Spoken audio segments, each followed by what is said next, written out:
بدعتی جو ہے اس کا کوئی بھی عمل جو ہے اللہ ذو الجلال کے یہاں قابل قبول ہے. بدعتی جب تک بدعت کو چھوڑتا نہیں ہے اللہ ذو الجلال اس کی توبہ کو قبول ہی نہیں کرتے. اسی لیے رسول اللہ صلی اللہ علیہ وآلہ وسلم آپ نے فرمایا ان اللہ اتجر توبہ عن کل صاحب بدعہ اللہ ذو الجلال نے اس شخص کے درمیان پردہ لٹکایا ہوا، چادر لٹکائی ہوئی ہے.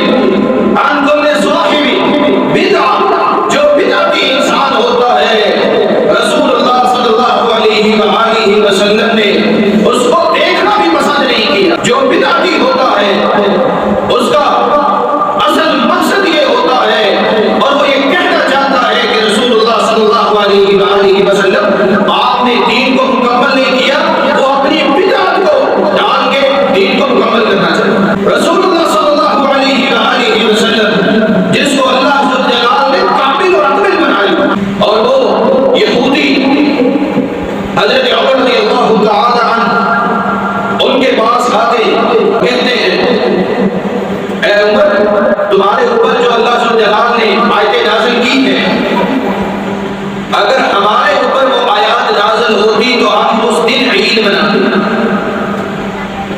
آیت فی کتابکم لو نزلت علینا معشر الیہود لاتخذنا ذلک اليوم عیدا. حضرت عمر فرماتے ہیں کون سی آیات ہے کہ جو ہمارے اوپر نازل ہوئی ہے، اگر تمہارے اوپر نازل ہوتی تو تم اس دن عید مناتے. یہودی کہتے ہیں الیوم اکملت لکم دینکم واتممت علیکم نعمتی ورضیت لکم الاسلام دینا. یہ آیات جب یہ نازل ہوئی تو اللہ ذو الجلال نے کہہ دیا کہ آج کے بعد دین مکمل ہو چکا.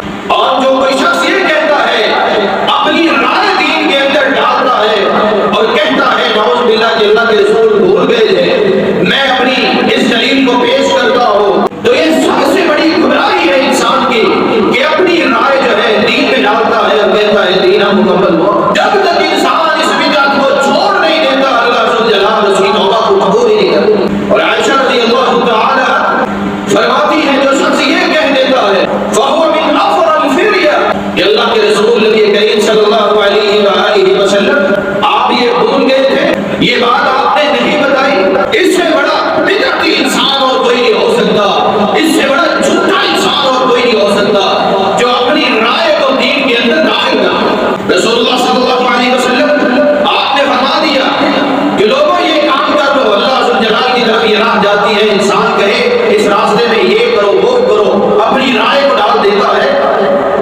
تو یہ بدعت ہے.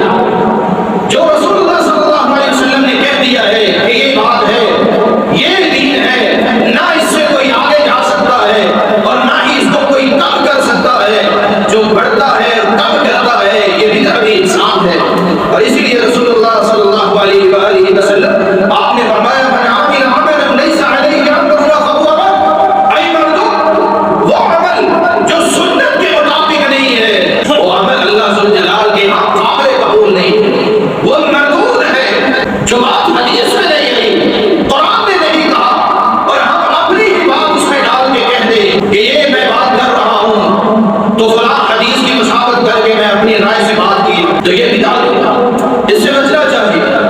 اور تیسری شرط علی گناہ والی سب کہ انسان گناہ کو چھوڑ دے. فضیل بن عیاض رحمہ اللہ تعالی عنہ فرمایا کرتے تھے الاستغفار بلا قضاء عن الذنب توبۃ الكذاب